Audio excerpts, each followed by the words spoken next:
नमस्कार, आज आपण पाहणार आहोत रवा बेसनच्या लाडूची अतिशय सोपी रेसिपी।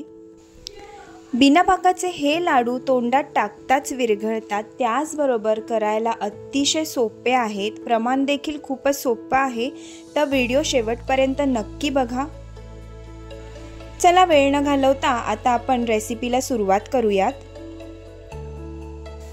इकडे गॅसवर एक कढई गरम करायला ठेवलेली आहे। त्याच्यामध्ये 1 वाटी वितळलेलं तूप घालून घ्यायचं आहे। तूप गरम झालं की याच्यामध्ये तुमच्या आवडीनुसार तुम्ही ड्रायफ्रुट्स घालू शकता। मी इकडे काजू, बदाम आणि मनुके घातलेले आहेत। थोडा वेळ छान असे खरपूस तळून झाल्यानंतर हे एका प्लेटमध्ये मी काढून घेणार आहे। आता त्याच तुपामध्ये 2 वाटी इकडे मी बारीक रवा घालणार आहे। त्याचबरोबर लगेचच याच्यामध्ये 2 वाटी बेसन घालून घ्यायचं आहे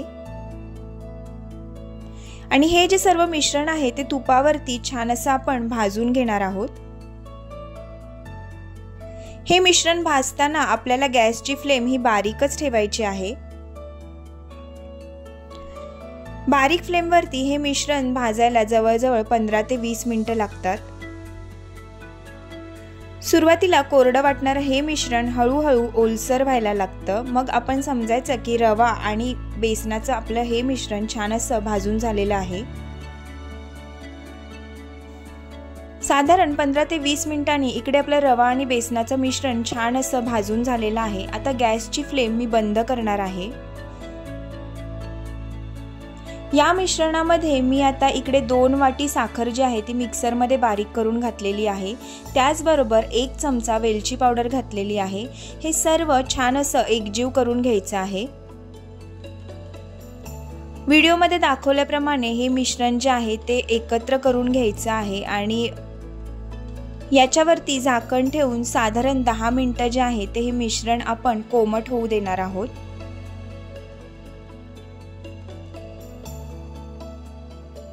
10 मिनिटं झालेली आहे। रवा बेसनाचं आपलं हे मिश्रण कोमट झालेलं आहे। पुन्हा एकदा ते व्यवस्थित एकजीव करून घ्यायचं आहे। आता ज्या मिक्सरच्या भांड्यात पिठी साखर बारीक केली त्याच मिक्सरच्या भांड्यात मी आता हे मिश्रण थोडं थोडं करून घालून मिक्सरमध्ये हे छान असं बारीक करून घ्यायचं आहे। मिक्सरला बारीक करून घेतल्यामुळे या मिश्रणाला एक ओलसरपणा येतो आणि तूप सुटते। सर्व रवा बेसनाचं मिश्रण याच पद्धतीने बारीक करून घ्यायचं आहे। त्यानंतर याच्यामध्ये तळून ठेवलेले ड्रायफ्रुट्स घालून घ्यायचे आहेत आणि लगेचच आपण याचे लाडू वळून घेणार आहोत। थोडंसं मिश्रण कोमट असतानाच आपल्याला याचे लाडू वळून घ्यायचे आहेत। मिक्सरला फिरवल्यामुळे आपलं हे रवा बेसनाचं मिश्रण जे आहे ते छान असं ओलसर होतं आणि लाडू जे आहेत ते छान असे वळले जातात। अशाच पद्धतीने आपण सर्व लाडू वळून घेणार आहोत।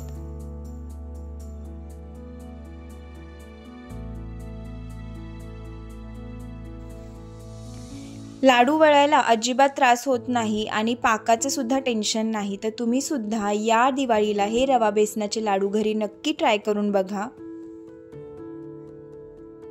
अतिशय सोपी पद्धत आजच्या व्हिडिओमध्ये मी तुमच्याशी शेअर केलेली आहे। त्यामुळे आजचा व्हिडिओ जर तुम्हाला आवडला असेल तर व्हिडिओला लाईक आणि शेअर नक्की करा।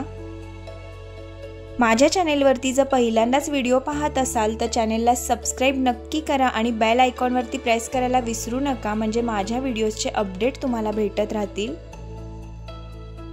भेटूयात अशाच छानशा नेक्स्ट व्हिडिओमध्ये, तोपर्यंत बाय बाय।